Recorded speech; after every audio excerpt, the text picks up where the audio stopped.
Célia, do grupo Uniesp. E hoje nós estamos aqui seguindo as trilhas do Enem, e essa é a trilha do Enem número 5. Vocês já viram aí questão de redação, questão de matemática, questão de ciências humanas, né? Então agora nós vamos ver um pouquinho sobre ciências da natureza. Então vamos lá, caminhar pela nossa trilha nas ciências da natureza. O que é exatamente ciências da natureza? Então, é muito importante como a gente tem que ter noção do que exatamente é ciências da natureza, para que a gente não se confunda e acabe respondendo as questões de uma forma equivocada, tá? Então, vamos lá. As ciências da natureza e as suas tecnologias, elas são o quê? Um conjunto de matérias que estudam o meio e os elementos que os compõem. Tá? Então, física, química, biologia, né, elas são essenciais para as questões da ciência da natureza, tá? Então, é por isso que você precisa ter, elementos, meio, estudam o meio e os elementos que se compõem, dentro das questões da física, da matemática e da biologia. E aí, assim, é muito importante nós olharmos, né, assim, para a questão do estudo da química. Então, vamos lá, um pouquinho de cada um. Nós vamos fazendo algumas definições aqui que são super importantes. Química. O que é o estudo da química? Ele é focado na matéria, suas propriedades e transformações. Ou seja, por meio dela dá para explicar vários processos que ocorrem na natureza. Tá? A sua prática está no dia a dia das pessoas e ela ajuda em setores essenciais, como a questão da saúde, da tecnologia, a agricultura, entre outros. Então, a química, ela está explicando o quê? Ela está explicando processos que acontecem na natureza. E quando ela está falando de natureza aqui, nós podemos ver, não é só a natureza da árvore, a natureza da água, né? Existem processos químicos que acontecem também dentro do ser humano. Tá? Então é muito importante que você tenha isso claro, tá? E aí vai trazer aqui algumas definições que são importantes. Olha lá, principais matérias que precisam ser revisadas antes da prova. Vamos ver aqui. Ou pelo menos você tem que, né, ficar mais alerta. Isso nós estamos falando da química, tá?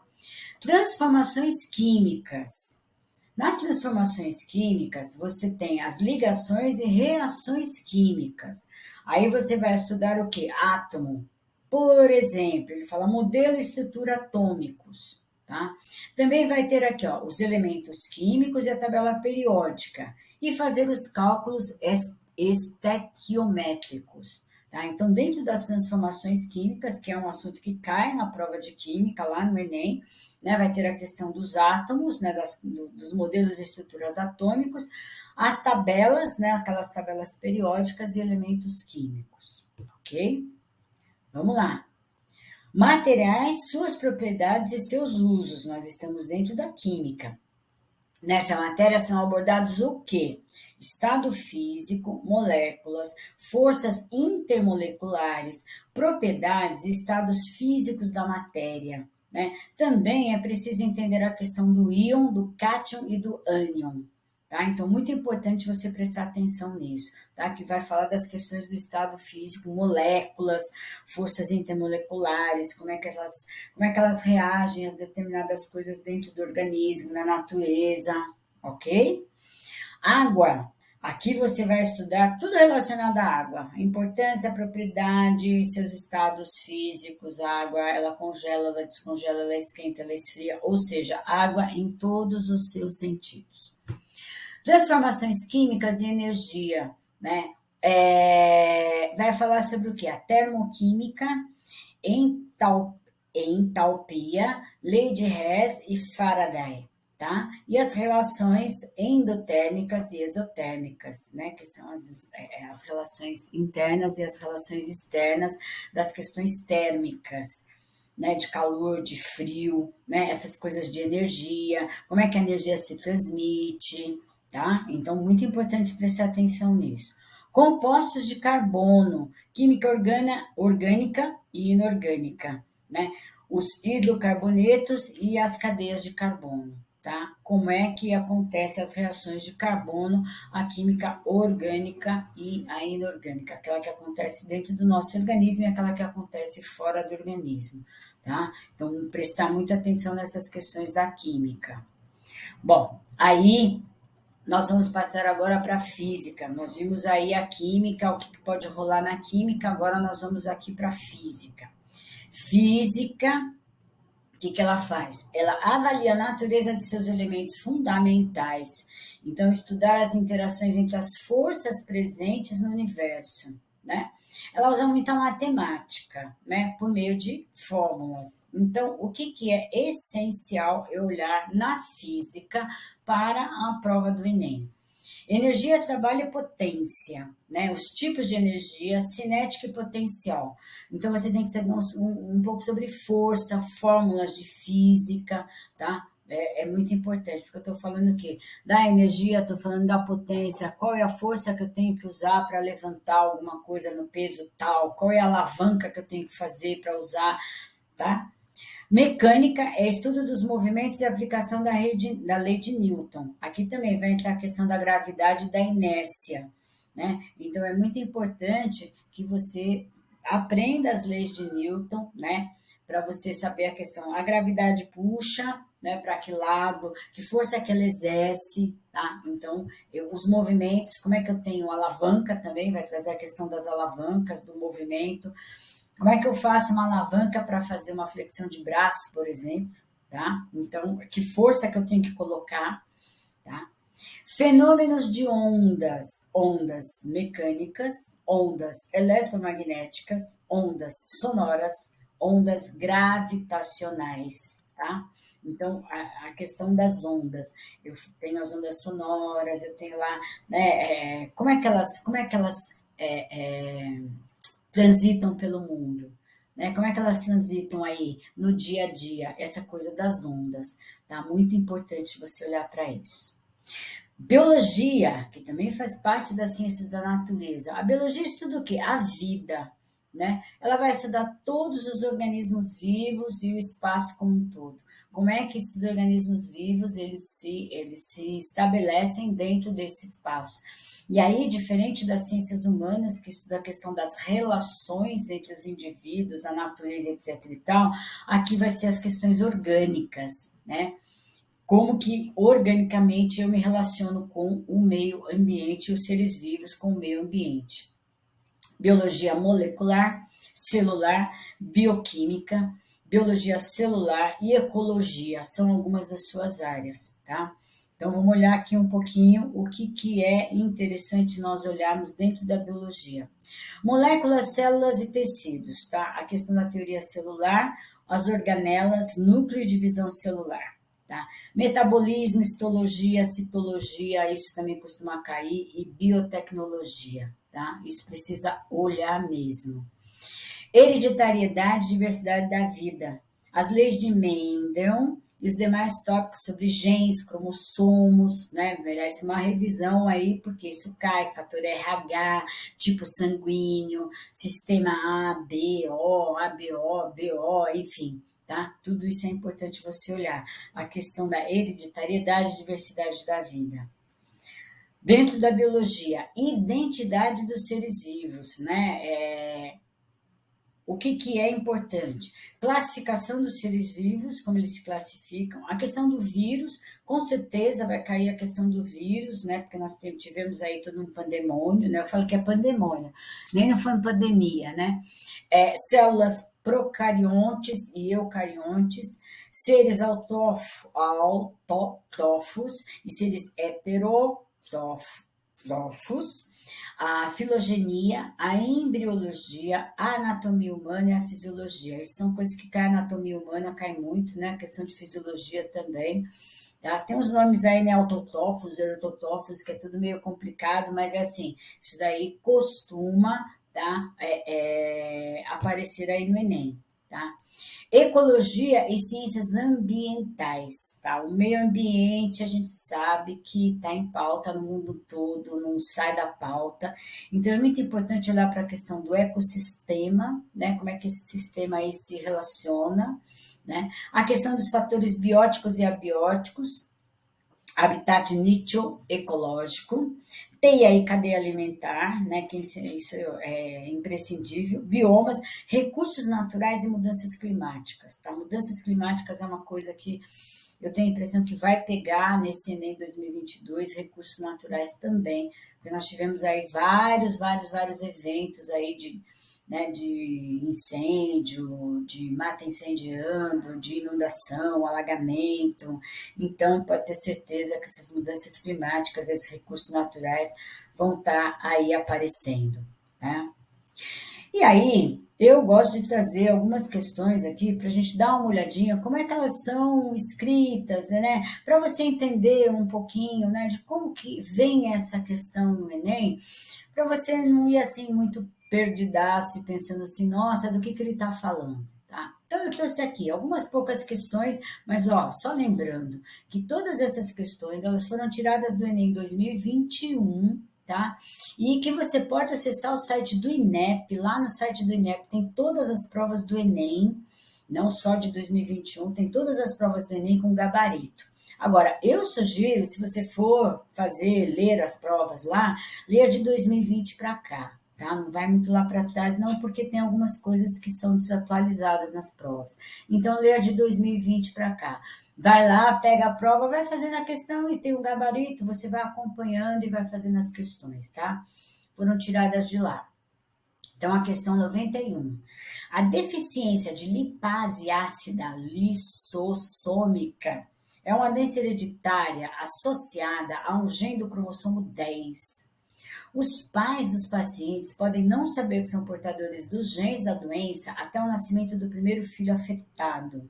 Quando ambos os progenitores são portadores, existe uma chance em 4 de que seu bebê possa nascer com essa doença. O que ele está falando? Ele está falando de uma doença que ela é hereditária, tá? E é associada a esse gene do cromossomo 10. Né? E aí ele está colocando o quê? Que os pais, né, quando os dois são progenitores, né, os dois progenitores são portadores dessa doença, existe uma chance em 4 do bebê nascer com a doença. Isso significa o quê? Olha lá, essa doença é uma doença hereditária de caráter o quê? Dominante? Não, porque é 1 em 4. Se fosse 4 em 4, aí seria dominante. Codominante? Também não. Poligênico? Também não. E polialélico? Também não. Ela é uma doença de gene recessivo, porque ela tem uma chance em 4 se ambos os progenitores são portadores, tá? Então ela é um gene recessivo. A resposta correta é a A. Tá? Então, ó, tá vendo como é importante você olhar para o texto, prestar atenção nas palavras, para depois você ir lá, olhar alternativa por alternativa, com muita calma. Questão 92. Essa questão 92 é complicadíssima. Vamos lá. O quadro lista alguns dispositivos eletrônicos que estão presentes no dia a dia, bem como a faixa de força eletromagnética necessária ao seu funcionamento. Tá? Então, ele vai falar aqui da necessidade, né, da questão eletrônica para esse funcionar, ok? Então, vamos lá. Dei uma enrolada aqui na língua, mas tudo bem, mas deu para entender, né? Então, vamos lá. Olha lá. Dispositivo eletrônico 1, relógio de parede. Uma faixa de força é de 1,2 a 1,5. Dispositivo 2, celular. A faixa de força que ele usa é de 3,5 a 3,8.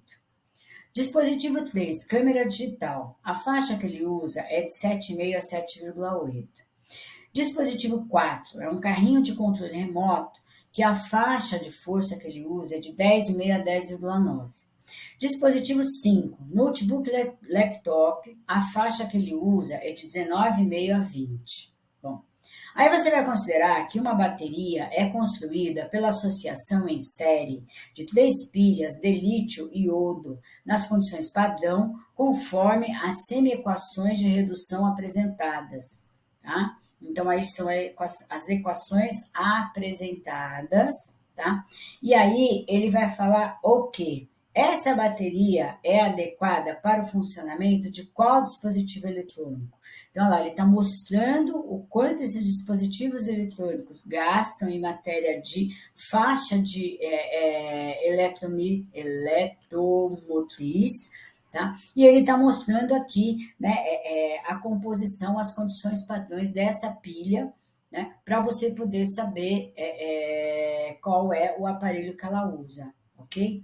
Então, nessa resposta aqui, a resposta correta é a D, né? Que você tem aí que fazer os cálculos aí para ver qual que é a resposta correta. É o carrinho do controle remoto. Tá? Então, é muito importante, é o caminho do controle remoto. Tá? Então é muito importante você prestar atenção aí. Ele está pedindo o quê? Ele está querendo saber qual bateria nesse modelo, né? Essa bateria nesse modelo é adequada a qual aparelho? Essa é uma questão meio punk, né? Meio difícil, mas é isso que cai na prova.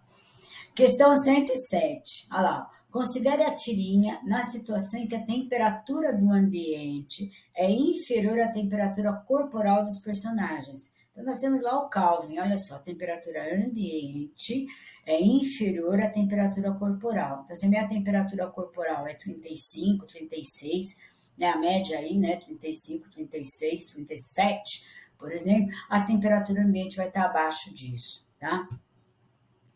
Aí o Calvin, tá quente hoje, né? É mesmo. Mas o que me incomoda mesmo é a umidade. Você não gosta de umidade? Não mesmo. Então salta correndo, porque eles vão cair dentro da água, tá? Então, olha lá. O incômodo mencionado pelo personagem da tirinha deve ser o fato de que, em dias úmidos, tá? Então, olha lá. Vamos lá. A temperatura do vapor da água presente no ar é alta, tá? O suor apresenta maior dificuldade para evaporar do corpo. A taxa de absorção de radiação pelo corpo torna-se maior. O ar torna-se mal condutor e dificulta o processo de liberação do calor. O vapor da água presente no ar condensa-se ao entrar em contato com a pele. Então vamos lá, ó. A temperatura do corpo deles está mais alta do que a temperatura ambiente, tá? Por quê? Porque eles estão suados, né? Então aí, esse incômodo mencionado na tirinha, porque assim, ele não gosta mesmo da umidade, né?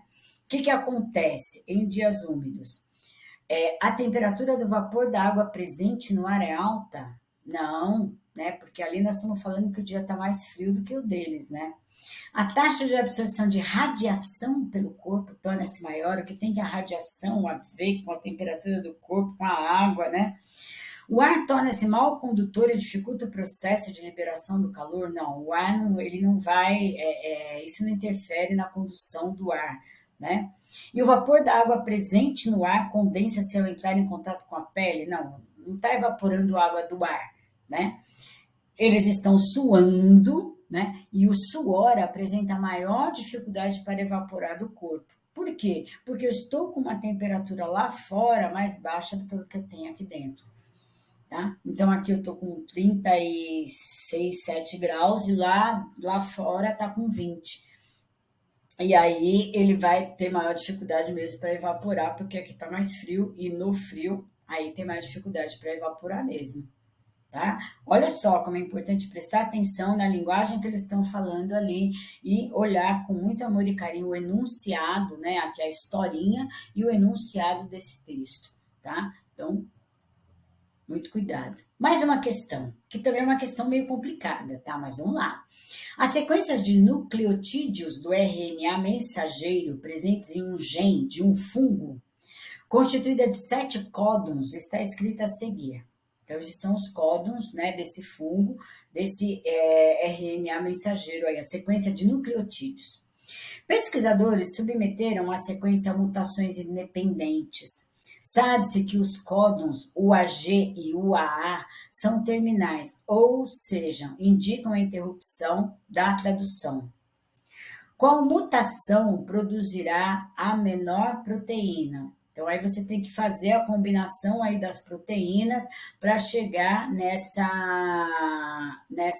sequência, tá? Para olhar para essa sequência. Então, a resposta correta aqui é a substituição do C por U no códon 4. Tá? Então, é a substituição aqui do C por U no códon 4 para eu ter essa mutação que vai produzir a menor proteína. Tá? Então, isso daí é preciso olhar para todas essas questões do códon, dos códigos que tem aqui, né, e do que representa, né, esses códons e esses códigos, ok? É uma questão também difícil, mas que está bem aí e tá aí, caiu no Enem 2021, a questão 130. Importante saber disso. Bom, aqui estão as referências bibliográficas, de onde você pode encontrar todo esse material. É só clicar no link e você vai encontrar todo esse material do Enem, tá? Que é muito importante. E o que é importante, né? Vamos lá. É importante você ler as questões com calma. Eu trouxe aqui alguns exemplos só para ver, né? Mas é uma questão assim de ler o enunciado com bastante calma, tá? De ler as alternativas com bastante calma, porque assim, às vezes numa bobeira você acaba, né, não fazendo a relação entre o que está, entre a história que está sendo contada, entre o que está sendo pedido e a resposta correta. Ok? Então, uma boa sorte para você, um bom trabalho para você e um bom Enem. Obrigada.